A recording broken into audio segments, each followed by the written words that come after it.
തട്ടത്തിൻ മറയത്ത്. രചന ഫൗസിയ നൗഷാദ്. അവതരണം Shahul Marayil. Editing Faisal CM Noonjeri. Nesmal. ഏകദേശം രാത്രി 11:55 ആയപ്പോൾ ഞാൻ പതിയെ നേഹയുടെ മുറിയിലെത്തി. എൻ്റെ പെങ്ങളുടെ പിറന്നാളിന് ഇനി 5 മിനിറ്റ് കൂടെ മാത്രം. അവൾക്ക് 19 വയസ്സ് തികയുന്നു. എത്ര വളർന്നാലും എൻ്റെ കുഞ്ഞ് പെങ്ങളാണവൾ. പക്ഷെ ഞാൻ മുറിയിലെത്തിയപ്പോൾ അവളെന്തോ പിച്ചുമ്പേയും പറയുന്നുണ്ടായിരുന്നു. ഞാൻ അവളുടെ അടുത്തേക്ക് ചെന്ന് കാതോർത്തു. നിച്ചുക്ക, എന്നെ വേണ്ട, നിങ്ങളെന്നെ പറ്റിക്കുവല്ലേ? എനിക്ക് നിങ്ങളെ മറക്കാൻ പറ്റുന്നില്ലല്ലോ. അവ്യക്തമായ അവളുടെ വാക്കുകൾ കേൾക്കവേ നസ്മലിൻ്റെ ഉള്ളു നൊന്തു. എനിക്കറിയാം എൻ്റെ പെങ്ങൾ ഇപ്പോഴും അതിൽ നിന്ന് മോചിതയായിട്ടില്ല. ഇല്ല മോളെ, മോളുടെ നന്മ മാത്രമേ ആഗ്രഹിക്കുന്നുള്ളൂ. ഇനി ഒന്നും വരരുത് എൻ്റെ മോൾക്ക്. സന്തോഷമായിട്ടിരിക്കണം നീ. ഞാൻ മെല്ലെ അവളുടെ മുടിയിഴകളിൽ തലോടി. എന്നിട്ട് റൂമിലെ ലൈറ്റ് ഓൺ ചെയ്തു. എന്നിട്ട് നേഹയെ തട്ടി വിളിച്ചു. നേഹ, നേഹ, നീ വേഗം എണീക്ക്. അവൾ ആദ്യം ഉറക്കിപ്പിച്ചിൽ കേട്ടില്ല. വീണ്ടും വിളിച്ചതും അവൾ ചാടി എഴുന്നേറ്റു. എന്താ ഇക്ക? വേഗം വാ, ഉമ്മ. ഉമ്മ? ഉമ്മിക്കെന്താ? അവൾ ഭീതിയോടെ ചാടി എഴുന്നേറ്റു. എൻ്റെ കൈവിട്ട് അവൾ ഓടി ഹാളിലേക്ക് ഇറങ്ങി. ലൈറ്റ് ഓഫായിരുന്നു. അവൾ സ്വിച്ച് ഓൺ ചെയ്തു. അവിടെയുള്ള അലങ്കാരങ്ങൾ കണ്ട് ഞെട്ടി നിന്നു. ഉറക്കപ്പിച്ചിൽ നെസ്മലിക്കാൻ്റെ വിളി കേട്ടാണ് ഞാൻ ചാടി എഴുന്നേറ്റത്. ഉമ്മ എന്ന് പറഞ്ഞതും ഉമ്മയ്ക്ക് എന്തോ ആപത്ത് സംഭവിച്ചു എന്ന് വിചാരിച്ചു ഞാൻ. ഭീതിയോടെ ഇറങ്ങി വന്ന് ലൈറ്റ് ഇട്ടപ്പോഴാണ് അവിടെയുള്ള അലങ്കാരങ്ങൾ കണ്ട് ഞാൻ ഞെട്ടിയത്. ഹാപ്പി ബർത്ത്ഡേ നേഹമോളെ, ഉമ്മയ്ക്ക് ഒരേ സ്വരത്തിൽ പറഞ്ഞു. ഞാൻ അവിടെ നിന്ന് കരഞ്ഞു. കാരണം ഞാൻ ശരിക്കും പേടിച്ചു പോയി. സൈറയും ഉമ്മയും ഉപ്പയും ഉണ്ടായിരുന്നു. ഇക്ക വന്ന് എന്നെ കെട്ടിപ്പിടിച്ചു. എന്താണ് കരയില്? ഇക്ക സർപ്രൈസ് തരാൻ ചെയ്തല്ലേ? ഞാൻ പുഞ്ചിരിച്ചുകൊണ്ട് ഇക്കയുടെ വയറിൽ മേലെ ഒരു ഇടി കൊടുത്തു. ഇങ്ങനെയാണോടെ കിളവ സർപ്രൈസ് തരുന്നേ? പതുക്കെ ഇടിക്കിടി പോത്തെ. വാ, കേക്ക് മുറിക്കാം. ടേബിളിന് മുകളിൽ മനോഹരമായ ബ്ലാക്ക് ഫോറസ്റ്റ് ഉണ്ടായിരുന്നു. ഉമ്മ എൻ്റെ നെറ്റിയിൽ ഉമ്മ തന്നു. ഇനി ഒരുപാട് വർഷം സന്തോഷത്തോടെ ആരോഗ്യത്തോടെയും ജീവിക്കാൻ പടച്ചോനെ അനുഗ്രഹിക്കട്ടെ എൻ്റെ മോളെ. വാ, കേക്ക് മുറിക്കാം. ഞാൻ കേക്ക് മുറിച്ചു. Happy birthday Neha. ആദ്യം ഉമ്മയുടെ വായിൽ വെച്ച് കൊടുത്തു. പിന്നെ നസ്മലിക്കാട്, പിന്നെ സൈറക്കും ഉമ്മാക്കും ഉപ്പാക്കും. അവർ രണ്ടാളും എനിക്കെൻ്റെ സ്വന്തം ഉമ്മയും ഉപ്പയും പോലെയാണ്. കുട്ടിക്കാലം മുതൽ അങ്ങനെ തന്നെ. അല്ല, രണ്ടാളും എന്നെ ഉറക്കത്തിൽ നിന്ന് പേടിപ്പിച്ച് എഴുന്നേൽപ്പിച്ചു. ഞാൻ ശരിക്കും മറന്നു ബർത്ത്ഡേ ആണെന്ന കാര്യം. വല്ലാത്ത സർപ്രൈസ് ആയിപ്പോയി കേട്ടോ. പിന്നില്ലാണ്ട് സർപ്രൈസൊക്കെ തരേണ്ട ഇങ്ങനെയല്ലേ? ഇക്ക പറഞ്ഞു. എനിക്ക് വല്ല ഹാർട്ട് അറ്റാക്ക് വന്നിരുന്നെങ്കിൽ നിങ്ങളൊക്കെ സമാധാനം പറയേണ്ടി വന്നേനെ. അയ്യടി, നീ ഡയലോഗ് അടിച്ചു നിന്നോ? നിനക്ക് ഗിഫ്റ്റ് വേണ്ടടി പോത്തെ? ഇത് നല്ല ചോദ്യം. പിന്നെ വേണ്ടാതെ വേണ്ട. ഇക്കയും ഉമ്മയും എനിക്കൊരു കവർ നീട്ടി. ഞാനത് തുറന്നു. വെള്ള ബീഡ്സ് വെച്ച മനോഹരമായൊരു ബ്ലാക്ക് ടോപ്പും സ്റ്റോളും. എനിക്കൊരുപാട് അത് ഇഷ്ടമായി. ഇനി കൈ നീട്ടിക്കേ, ഉമ്മ പറഞ്ഞു. എന്താ ഉമ്മ? നീട്ടടി. ഞാൻ കൈ നീട്ടി. ഉമ്മ ഒരു സ്വർണ്ണ ചെയിൻ എൻ്റെ കയ്യിൽ അണിയിച്ചു. ഞാൻ അന്തം വിട്ട് രണ്ടാളെയും നോക്കി. പുഞ്ചിരിച്ച് നിൽക്കുകയാണ്. ഇതെന്താ ചെയിന്? ഇത്രയും പൈസ എവിടുന്ന? ഇതൊന്നും വേണ്ടായിരുന്നല്ലോ ഉമ്മ. എൻ്റെ വകയല്ല മോള്, നിൻ്റെ ഇക്കാടെ വകയാ, ഉമ്മ പറഞ്ഞു. എന്തിനായിക്ക ഇതൊക്കെ? വേണം, മോള് പ്രായപൂർത്തിയായ പെൺകുട്ടിയാണ്. കുറച്ച് സ്വർണ്ണമൊക്കെ ഇട്ടോന്നേ. എല്ലാ പെൺകുട്ടികളും കയ്യിലൊക്കെ കിടക്കുന്ന കണ്ടപ്പോൾ ആഗ്രഹിക്കുന്ന ഇങ്ങനെയൊന്നും. എന്തായാലും നടന്നു. ഇഷ്ടമായോ? ഇഷ്ടമായിക്കാം. Thank you so much. ഞാൻ ഇക്കാക്ക് ഉമ്മ കൊടുത്തു. സൈറയുടെയും ഉമ്മയുടെയും ഉപ്പയുടെയും വക ഒരടിപൊളി ഡ്രസ്സും. ഹാപ്പി ബർത്ത്ഡേ നേക്കുട്ടിയെ, സൈറ വിഷ് ചെയ്തു.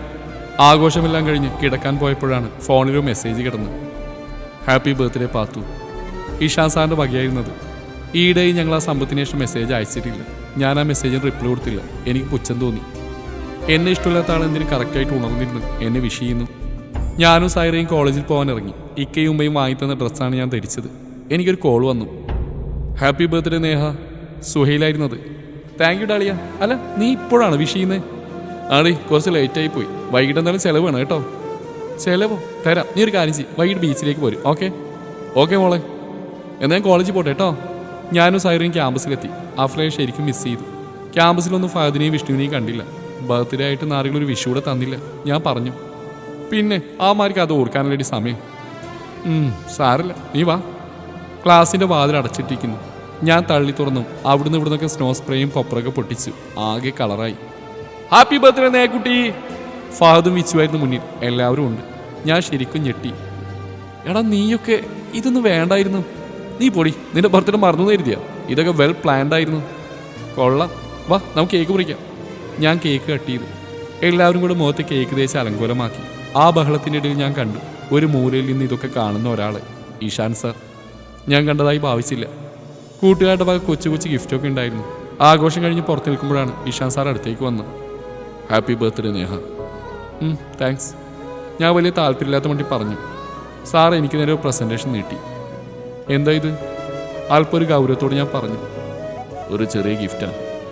വേണ്ട, ഞാൻ തറപ്പിച്ച് പറഞ്ഞു. എന്നുള്ള ശത്രുത കളയാൻ ഈ ഗിഫ്റ്റ് വാങ്ങിക്കൂടെ പാത്തു? പാത്തു? ആരുടെ പാത്തു? എന്നെ അങ്ങനെ വിളിക്കരുത് നിങ്ങൾ. നിങ്ങൾക്ക് അതിനുള്ളൊരു അർഹതയില്ല. ഞാൻ ദേഷ്യത്തോടെ പറഞ്ഞു. ഗിഫ്റ്റ് ഇത് നിനക്ക് വേണ്ടി വാങ്ങിയതാണ്. പ്ലീസ് വാങ്ങിക്കുക. എന്നെ നേരെ നീട്ടിയ ഗിഫ്റ്റ് ഞാൻ തട്ടിയെറിഞ്ഞു. ചതിമാരുടെ കയ്യിൽ നിന്നൊന്നും ഞാൻ വാങ്ങാറില്ല. അതും പറഞ്ഞ് ഞാൻ നടന്നു. ഇഷാൻ തലകുനിച്ച് നിന്നു. ഇഷാൻ സ്റ്റാഫ് റൂമിൽ ഇരിക്കുകയായിരുന്നു. അവൻ്റെ ഹൃദയം നീറിക്കൊണ്ടിരുന്നു. നേഹയുടെ ആ പെരുമാറ്റ അവഗണനയും സഹിക്കാൻ പറ്റുന്നില്ലല്ലോ റബ്ബേ.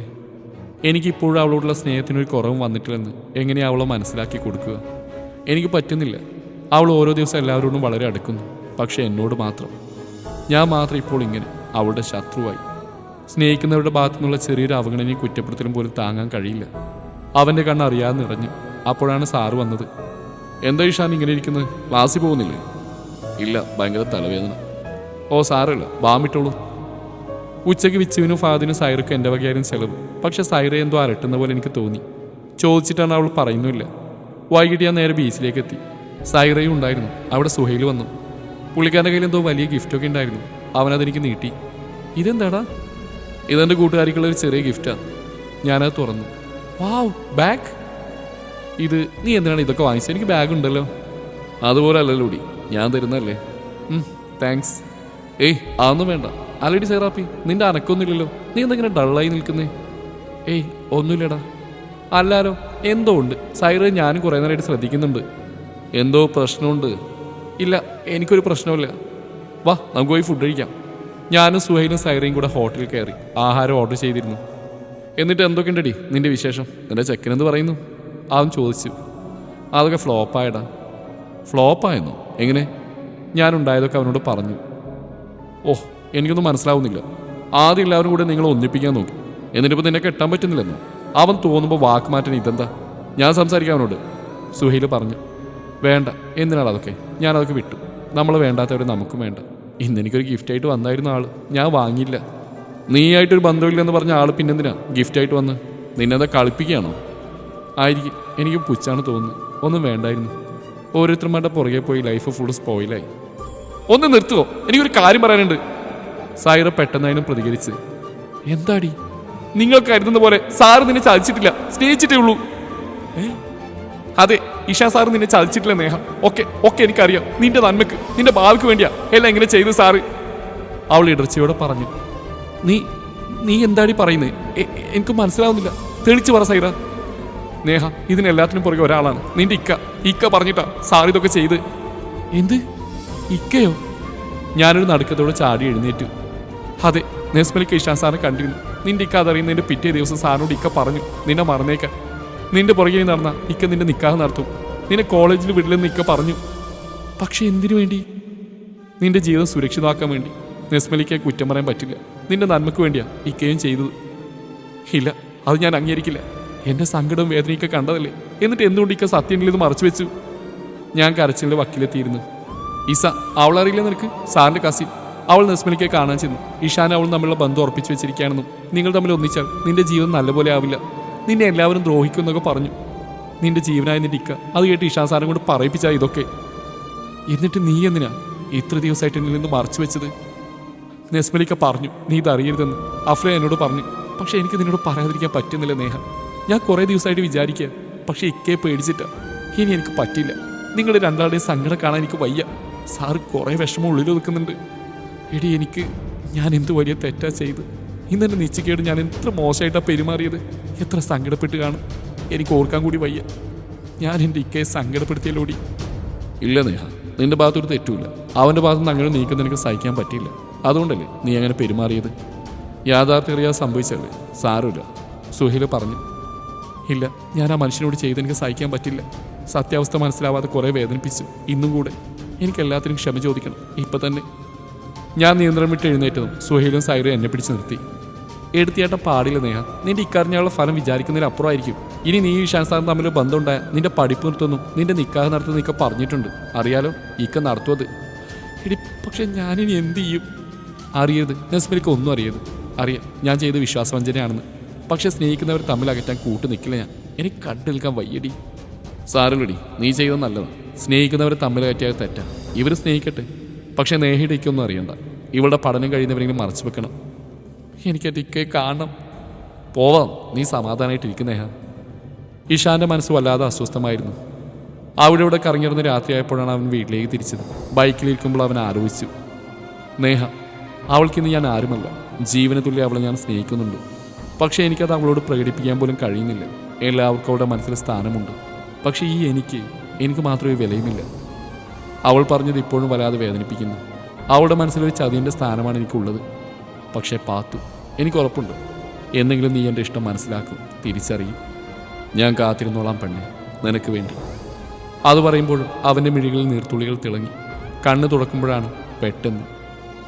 ഞാൻ വീട്ടിലായിരുന്നു. നെസ്മലിക്കയോട് എനിക്ക് ദേഷ്യം തോന്നിയില്ല. കാരണം ഇക്കെൻ്റെ നന്മയ്ക്ക് വേണ്ടിയാണല്ലോ അത് ചെയ്തത്. പക്ഷേ ഇത്ര ക്രൂരത വേണ്ടായിരുന്നു. പാവൻ്റെ നിശ്ചുക്ക. എനിക്ക് വിളിക്കണം, ആശ്വസിപ്പിക്കണമെന്നൊക്കെ ഉണ്ട്. പക്ഷേ സൈറ പറഞ്ഞ് ഇപ്പോഴൊന്നും വേണ്ട, നാളെ ആവട്ടെ എന്നാണ്. നെസ്മലിക്ക് അറിഞ്ഞാൽ വീണ്ടും പ്രശ്നമാവും. ഞാൻ ആ ഗിഫ്റ്റ് തട്ടിയെറിഞ്ഞപ്പോൾ ആ കണ്ണുകളിലുണ്ടായ വേദന അത് ഓർക്കാൻ കൂടി വയ്യ. ഞാൻ സത്യമറിയാതെ എൻ്റെ ഇക്കയെ തെറ്റിദ്ധരിച്ച് വേദനിപ്പിച്ച്. പടച്ചോൻ പോലും എന്നോട് പൊറുക്കില്ല. ഒരു റെസ്റ്റോറൻറ്റിൽ അഫ്ലയുടെ ഉപ്പ അവളുടെ ഉമ്മാക്ക് നിക്കാഹിൻ്റെ ക്ഷണക്കത്ത് നൽകി. What is this? കാൽമേൽക്കാകെ കയറ്റി വെച്ചിരുന്ന അവർ അതുകൊണ്ട് ചാടി എഴുന്നേറ്റു. അഫ്ലയുടെ മാരേജ്? എന്നിട്ട് നിങ്ങളെന്തുകൊണ്ട് എന്നെ നേരത്തെ അറിയിച്ചില്ല? അവർ ദേഷ്യത്തോടെ അയാൾക്ക് നേരെ നോക്കി. മറ്റൊരു ഫാമിലിയായി കഴിയുന്ന നിന്നോട് എന്തിനു ഞാൻ പറയണം? എന്ന് വെച്ച് അവൾ എൻ്റെ മോളല്ലേ? Tell me. ഞാനല്ലേ അവൾ പ്രസവിച്ച്? ആ ഒരു വില പോലെ എനിക്കില്ലേ? നിങ്ങൾ എന്ത് കണ്ടിട്ടാ എല്ലാം തനിയെ തീരുമാനിച്ചത്? നോ, ഇത് എൻ്റെ തീരുമാനമല്ല. അഫ്ലെ തന്നെ കണ്ടുപിടിച്ചാണ് ചെക്കന്. അവളുടെ ഫ്രണ്ടിൻ്റെ ബ്രദറാണ്. Is an advocate and very handsome guy. ഉപ്പ പറഞ്ഞു. അഡ്വക്കേറ്റ്? ചീപ്പ്. നിങ്ങൾക്കെന്താ കണ്ണുണ്ടൂടെ എൻ്റെ മോളൊരു അഡ്വക്കേറ്റിനെ കൂടി വിവാഹം ചെയ്യിപ്പിക്കാൻ? പിന്നല്ലാതെ വേറെ ആര് വേണേ നീ? അയാൾ തെല്ലൊരു പുച്ഛത്തോട് ചോദിച്ചു. ഒരു നല്ല ഡോക്ടർ, അതാണ് എൻ്റെ ആഗ്രഹം. മൂത്തോളം ഒരുത്തൻ്റെ കൂടെ പോയതൊക്കെ ഞാൻ അറിഞ്ഞു. അങ്ങനെ ഒരു മകൾ എനിക്കില്ല. ബട്ട് അഫ്ല, അവൾ എനിക്ക് വേണം. യുനോ, എനിക്ക് വേറെ മക്കളില്ല. അതുകൊണ്ട് തന്നെ അഫ്ല, അവൾ എനിക്ക് വേണം.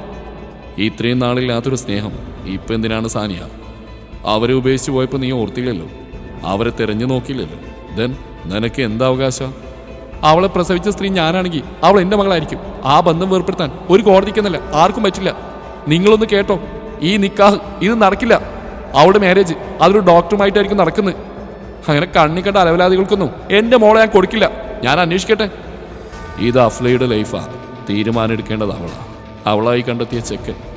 അവൾ വളരെ സന്തോഷത്തില്ല. ഇനി ഇതിനൊരു മാറ്റം ഉണ്ടാവില്ല. നമുക്ക് കാണാം. ഒരു വരവൂടെ വരുന്നുണ്ട് ഞാൻ. ഈ നിക്കാഹ് നടക്കില്ല. അത് ഈ സാനിയുടെ വാക്കാ. അയാൾക്ക് നേരെ കൈഞ്ഞൊടിച്ചുകൊണ്ട് അവൾ നടന്നകന്നു. നെസ്മൽ അഫ്ല ഇതൊന്നും അറിയരുതെന്ന് അഫ്ലയുടെ ഉപ്പ് കരുതി. സന്തോഷത്തിലേക്കുന്ന അവരെ ടെൻഷനാക്കണ്ട. എന്തൊക്കെ നടന്നാലും ഞാൻ ജീവനോടെ ഉണ്ടെങ്കിൽ എൻ്റെ മോളുടെ നിക്കാഹ് നെസ്മലായിട്ട് തന്നെ ഞാൻ നടത്തും. അതിനാരും തടസ്സം നിൽക്കരുത്. എൻ്റെ മോളുടെ ഈ ആഗ്രഹം അതെനിക്ക് നടത്തി കൊടുത്തേ പറ്റൂ. ഇനി ആരൊക്കെ എതിര് നിന്നാലും ഇത് നടക്കും, അദ്ദേഹം മനസ്സിൽ ഉറപ്പിച്ചു. ഇക്ക, ഞാൻ നെസ്മലിക്കയുടെ മുറിയിലേക്ക് വന്നു. ആ മോളോ വാ, എന്തായി ബർത്ത്ഡേ ഒക്കെ? അടിപൊളിയായിരുന്നു ഇക്ക, മറക്കാൻ പറ്റില്ല ഈ ദിവസം. ഞാനൊരു ചെറുപുഞ്ചിരിയോടെ പറഞ്ഞു. ആഹാ, കുറേ ഗിഫ്റ്റ് കിട്ടിയല്ലേ. സുഹേല കണ്ടോ നീ? ആയിക്ക കണ്ടു. അവൻ വന്നിരുന്നു വൈകിട്ട്. ഓ, എന്നിട്ട് നിന്റെ കോളേജ് സ്റ്റഡീസ് എങ്ങനെയുണ്ട്? കുഴപ്പമില്ലേക്ക. പിന്നെ നീ ആ ഇഷാനെ കണ്ടോ? അവൻ വല്ലതും പറഞ്ഞോ? ഏയ്, ഒന്നും പറഞ്ഞില്ല. ഇന്നെനിക്ക് ഗിഫ്റ്റ് തന്നിരുന്നു. എന്നിട്ട് നീ വാങ്ങിയോ? എന്തിന്? ഞാൻ വാങ്ങില്ല, തട്ടിക്കളഞ്ഞു.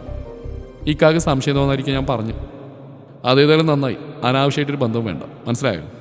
ആയിക്ക, മനസ്സിലായി. അഫ്ല വിളിച്ചിരുന്നു ഇക്ക? ആ വിളിച്ചു. ഡ്രസ്സൊക്കെ പോകണം മറ്റന്നാൾ. ഓ, ഇനി കുറച്ച് ദിവസം കൂടിയുള്ളല്ലോ നിക്കാഹിന്. അതെ. അഫ്ലയുടെ വീടിന് മുമ്പിൽ ഒരു കാർ വന്ന് നിന്നു. ശബ്ദം കേട്ട് അഫ്ല ഓടിയിറങ്ങി. ഉപ്പ പുറത്തു പോയിരുന്നു. അവിടെ വന്ന ആളെ കണ്ട് അവൾ മിഴിച്ചു നിന്നു. മമ്മി, അവൾ വിളിച്ചു. യെസ് മോളു. നിങ്ങളെന്താ ഇവിടെ? എന്തിനാ ഇവിടേക്ക് വന്ന്? അവൾ അവജ്ഞയോട് ചോദിച്ചു. എന്താ, എനിക്ക് വന്നൂടെ? മോളെ കാണാൻ വേണ്ടി ഞാൻ വന്ന്. എന്നെ കാണാനോ? എന്തിന്? അതിന് ഞാനാരാ നിങ്ങളുടെ? ഇത്രയും നാളില്ലാത്ത സ്നേഹവും അന്വേഷണവും ഇപ്പം എന്തിനാ? അല്ല മോളെ, നിന്നെ കാണാൻ വരണമെന്ന് ഞാൻ കരുതുന്നു. ഇന്നലെ ഉപ്പ കാണാൻ വന്നിരുന്നെന്നെ. എന്ത്? ഉപ്പയോ? എന്നോട് പറഞ്ഞില്ലല്ലോ. എന്നിട്ട്? പറയില്ല. അയാൾ നിന്നെ ചതിക്കുക മോളെ. നിന്റെ നിക്കാഹ് അത് അവനുമായിട്ട് നടക്കാൻ പാടില്ല. നിനക്ക് അവൻ ചേരില്ല. അത് പറയാൻ നിങ്ങൾക്ക് എന്താ അവകാശം? ഞാൻ നിന്റെ ഉമ്മയാണ് അഫ്ല. അതിനുള്ള അവകാശം എനിക്കുണ്ട്. അവനെക്കുറിച്ച് ഞാൻ അന്വേഷിച്ചു. ഒരു നല്ല വീട് പോലും ഇല്ല അവന്. ഒരു നല്ല കുടുംബ ചരിത്രമല്ല. Is a country fellow. നീ എന്ത് കണ്ടിട്ട് അവനെ ഇഷ്ടപ്പെട്ട്? Stop it. ഇനി നിങ്ങളെൻ്റെ ഇക്കയെക്കുറിച്ച് ഒരു അക്ഷരം വേണ്ടിയാ ഞാൻ എന്താ ചെയ്യുന്നത് എനിക്ക് പോലും അറിയാൻ പറ്റില്ല. അവർക്ക് നേരെ കഴിച്ചു വേണ്ടി അവൾ പറഞ്ഞു. നീ എന്നോടാണ് ഇങ്ങനെയൊക്കെ സംസാരിക്കുന്നത്? നിന്നെ പ്രസവിച്ച ഉമ്മയേക്കാൾ വലുതാണോ നിനക്കവൻ? അതെ, തിരിഞ്ഞോക്കാതെ നിങ്ങളെക്കാൾ എനിക്ക് പ്രിയം എന്നെ ചേർത്ത് പിടിക്കുന്ന എൻ്റെ നസ്മലിക്കയും കുടുംബത്തെയുമാണ്. അവരുടെ സ്നേഹം മതി എനിക്ക്, അല്ലാതെ നിങ്ങളൊന്നും വേണ്ട. ഇത് എൻ്റെ ജീവിതമാണ്, തീരുമാനം എടുക്കേണ്ടത് ഞാനാ. ഇല്ല, ഞാൻ ജീവനോട് ഉള്ളിടത്തോളം കാലം നിങ്ങളുടെ നിക്കാഹ് നടക്കില്ല. നിനക്ക് കണ്ടെത്തുന്ന ചെക്കൻ അത് എന്നെയും കൂടെ സമ്മതത്തിലാവണം. നിന്റെ ഉപ്പാക്ക് മാത്രമല്ലല്ലോ അതിൽ തീരുമാനമെടുക്കാൻ അവകാശം. ഇത് നടക്കും മമ്മി. ഞാൻ എൻ്റെ ഇക്കയുടെ പെണ്ണായി അവരുടെ വീട്ടിലേക്ക് പോവും. നമുക്ക് കാണാൻ മോള്, ഇത് നടക്കാൻ പോകുന്നില്ല. അവർ ദേഷ്യത്തോടെ നടന്നുപോയി. അഫ്ലേക്ക് എന്തു വേണമെന്നറിയാത്ത അവസ്ഥയായി. അവൾക്ക് വല്ലാത്ത ദേഷ്യം തോന്നി. ഇതൊക്കെ പറയാൻ എൻ്റെ ജീവിതം തീരുമാനിക്കാനും ഇവരാരാണ്? ഞാനിനി എന്തൊക്കെയുണ്ടായാലും എൻ്റെ നസ്മലിക്കയുടെ പെണ്ണായിരിക്കും. പിറ്റേന്ന് രാവിലെ കോളേജിലേക്ക് എത്തിയപ്പോഴാണ് എല്ലാവരും എന്തൊക്കെയോ സംസാരിക്കുന്നത് കണ്ടത്. അതൊന്നും ഞാൻ കാര്യമാക്കിയില്ല. നിച്ചുക്കാനെ കാണാനും സംസാരിക്കാനും ഹൃദയം തുടിക്കുന്നു. എനിക്ക് വല്ലാത്ത സന്തോഷം തോന്നി. ഫാദേ, സാറ് വന്നില്ലേടാ? ഞാൻ ചോദിച്ചു. അത് ഇല്ലടി, ഇന്ന് സാറ് വന്നില്ല, അവൻ പറഞ്ഞു. അതെന്താടാ, സാറെങ്കിലും ലീവ് എടുക്കുന്നല്ലോ? ഞാൻ പറഞ്ഞു. വിച്ചുവും ഫാദും സൈറയും നിശബ്ദമായി. എന്താ എന്താ നിങ്ങൾ മിണ്ടാണ്ടിരിക്കുന്നത്? എന്നെ നിച്ചുക്ക് എവിടെ? എടി അത് എന്താടാ നിങ്ങൾ എന്തെങ്കിലും മറക്കുന്നത്? ഞാൻ കരച്ചിലിൻ്റെ വക്കോളം എത്തിയിരുന്നു. ഏയ് നേഹ, നീ നെർവസ് ആവല്ലേ? അതിന് മാത്രമൊന്നുമില്ല, സാറിന് ചെറിയൊരു ആക്സിഡൻറ്റ്. കേട്ടത് വിശ്വസിക്കാനാവാതെ ഞാൻ നിലവിളിച്ചു. നേഹ കരയല്ലേ, വിഷമിക്കാൻ മാത്രമൊന്നുമില്ല. എനിക്കിപ്പോൾ കാണണം, എനിക്കെന്നെ നിച്ചൊക്കെ കാണണം. പോവാം, നീ കരയല്ലേ, സാറിനൊന്നുമില്ല, ഫഹദ് പറഞ്ഞു. ഞാൻ ഫഹദിൻ്റെ കൂടെ ആശുപത്രിയിലേക്ക് തിരിച്ചു. പോകുന്ന വഴിയിലുടനീളം ഞാൻ കരയുകയായിരുന്നു.